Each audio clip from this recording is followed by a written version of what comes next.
Hello friends, it is Richard the Urban Warlock here. So I'm going to do a psychic reading with cards. Now I'm using the Sirian Starseed tarot deck. Now just to warn you, I've never used these before. A, because as you can see they are fucking massive, and B, they're quite expensive and I'm worried about thumbing them and stuff like that. So we're going to give it a go. Like I say, I've never used them before, so I'm just going to kind of see what we're drawn to and kind of use it as a bit of a guide, really.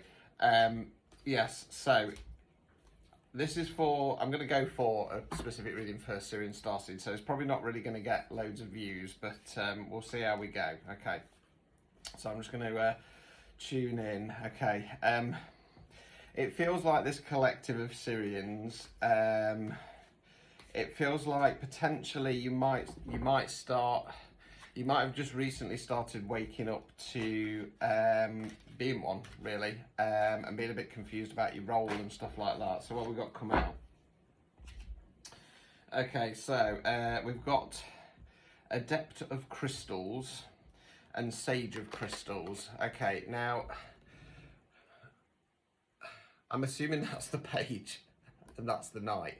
Okay, so I believe in this deck that crystals are pentacles. So where I'm kind of going with this is it's kind of telling a story. So if we go from in a standard tarot from page to knight, it's almost like you're developing. So like I said a moment ago, really, you're in that stage of, you've probably kind of accepted that there's something slightly different about you and you have a different role here on planet Earth, and you're working through your stages. So I mean, really, any of us, be it starseeds or light workers or just, you know, human souls, we should all be kind of working towards kind of becoming the best version of ourselves. So in the standard tarot, we would be looking at King or Queen energy, or ideally divine energy of the Emperor and the Empress. So you are on your way. Okay, I'm getting a message to try not to fear the journey. Okay, you have an important role to play. Now the Sirian souls tend to, they're not as soft.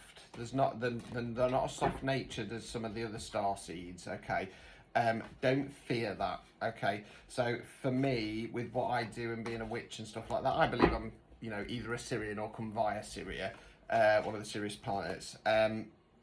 For me, if you do follow me, you'll know that I'm not love and light, and I understand the darker stuff, and sometimes I'll, you know, you have to kind of dip into that. So, you know, it's like with my standard reading style, it can be a little bit confrontational, because my role is to wake people up, really. So, you know, for me, I don't know loads about star seeds, please don't get me wrong, and I'm sure people will kind of correct me if needs be.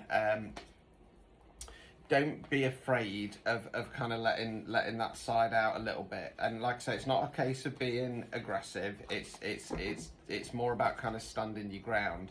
Okay. Okay, it feels like I'm talking to a little bit of a kind of within the Sirian Starseed collective, within a bit of, I want to use the word warrior class. I'm talking about the warrior class, and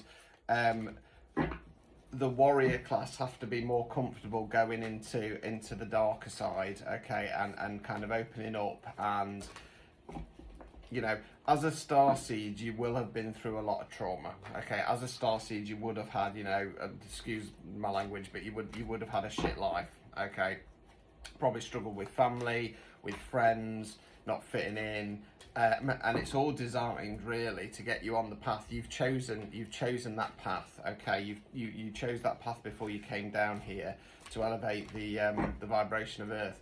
So don't be afraid to step into that warrior energy. It can be uncomfortable and it can be scary. Okay.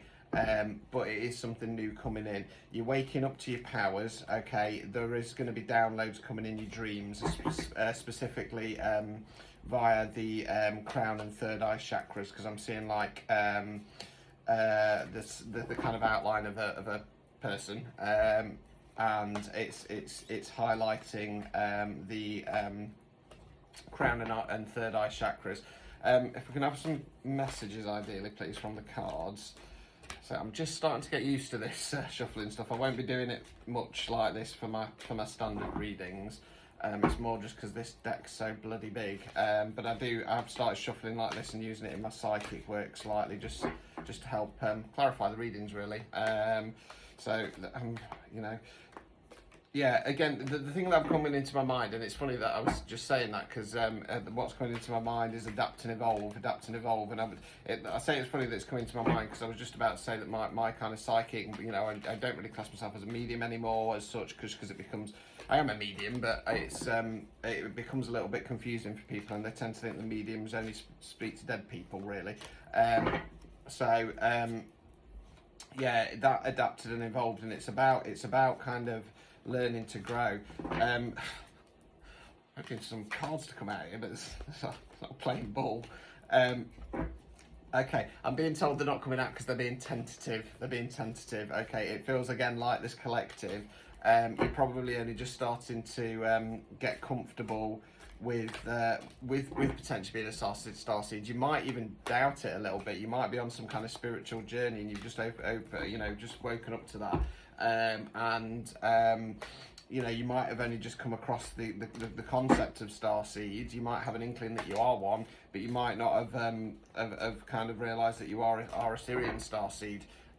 So what I would say is look it up, research the traits, research the roles, stuff like that. See what fits. I might do my standard, have a look through, because I do want to pull another card. That one's poking out. Two of Orbs. Is that Pentacles? I can't remember. I need to relook it up. Doesn't really matter anyway. I feel that, you know, the imagery of the card there, you've got the lady and she's kind of balancing the, oh, I've got to move there, sorry. She's balancing the orbs. I think this one's Pentacles, to be honest with you. So it's talking about finding, I want to say it's about finding that balance within you, okay? Finding the balance between the 3D and the 5D, okay?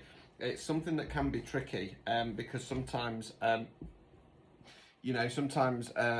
it can be easy just to be constantly floating around there and get messages and feeling a little bit all over the place.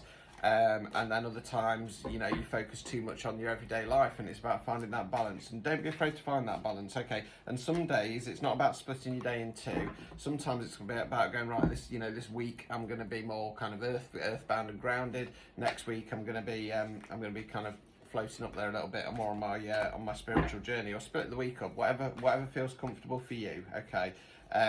Obviously with the work I do a lot of floating about and flying around and stuff like that, and so for me it's a day-to-day thing, but like I say, it's whatever feels comfortable for you. I don't think I'm going to get any messages. I will try these again, and I promise I will research the cards a little bit better, but I just wanted to get them out for a first run. So thank you for watching this and being my test pilot with me. Until next time, good luck moving forward. Ta-ta for now.